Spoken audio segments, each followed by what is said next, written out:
देशभक्त मोर्चा पार्टी के राष्ट्रीय कार्यकारिणी अध्यक्ष के रूप में टीएच खान को मनोनीत किया गया।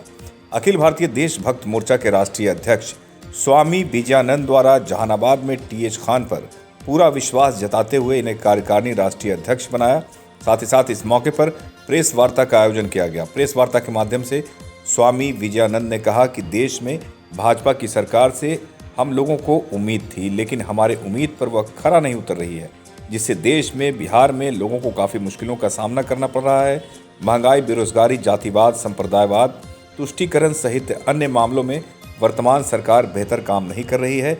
इसलिए अब अखिल भारतीय देशभक्त मोर्चा पार्टी द्वारा पूरे देश में बेहतर, निष्पक्ष, ईमानदार उम्मीदवार बनाया जाएगा। अब भारतीय देशभक्त मोर्चा पार्टी पूरे देश में चुनाव लड़ेगी। इसके लिए समाज सेवी व प्रखर वक्ता टीएच खान को पार्टी का कार्यकारी अध्यक्ष बनाया गया है।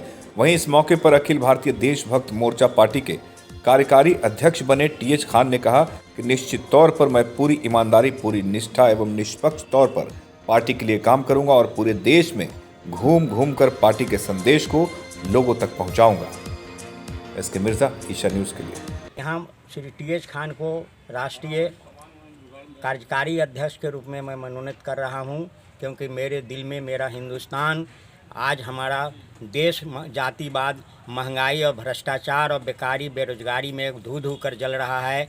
और यहाँ बड़े बड़े नेता और लोग शोषण और भ्रष्टाचार से देश धू धू कर जल रहा है। भ्रष्टाचार मिटाने के लिए और जनता के पास लोकतंत्र को पहुँचाने के लिए मैंने आंदोलन छेड़ा और इनका कंधा पर मैं कार्यकारी अध्यक्ष का भार दिया और इस सारे देश में घूम करके और जनता के पास, जनता जो उम्मीदवार को टिकट देगी, जनता का काम है टिकट देना, हमारा काम है सिंदूर देना, देश को जगाना और ऐसे लोगों को वहाँ भेजना जो अपने लिए नहीं, जो देश के बोझ नहीं बने, भार नहीं बने, अपने सेल्फ डिपेंडेंट हो। उसमें न्यायालय के, उच्च न्यायालय, हाई कोर्ट, सुप्रीम कोर्ट के न्यायाधीश, बड़े आईएएस आईपीएस पदाधिकारी जो ऑनेस्ट लोगों के हाथ में सत्ता देने के लिए, बुद्धिजीवी के हाथ में, पत्रकारों के हाथ में, या जो भी देश के अच्छे लोग हैं जो राष्ट्र के लिए कुछ करने के लिए बचा है, उनमें जज्बात, जातिवाद मिटाने के लिए, सांप्रदायिकता समाप्त करने के लिए और सारे देश में एक तरह के कानून लाने के लिए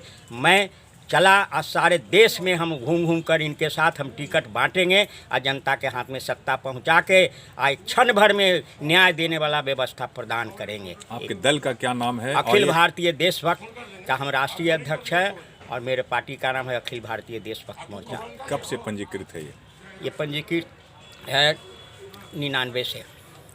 तो अब तक शांत क्यों था? ये शांत इसलिए था कि जातिवाद में बिहार जलने लगा था, तो हम उसको बदलने के लिए हम लोग साथ दिए और अभी तक हम लोग का वोट जो है, अभी मेरी पार्टी शिथिल हो गई थी क्योंकि बीजेपी के एक आशा जगह था कि आज़ादी आने वाली है देश में, लेकिन नहीं आया। न कानून बना एक साथ और न जातिवाद समाप्त हो रहा है। तो मैं वहाँ खड़ा करूँगा उम्मीदवार, मुस्लिम उम्मीदवार, जहाँ केवल हिंदुओं का 99% है, जहाँ मुसलमानों का 99% है, वहाँ हिंदू को हम टिकट देंगे।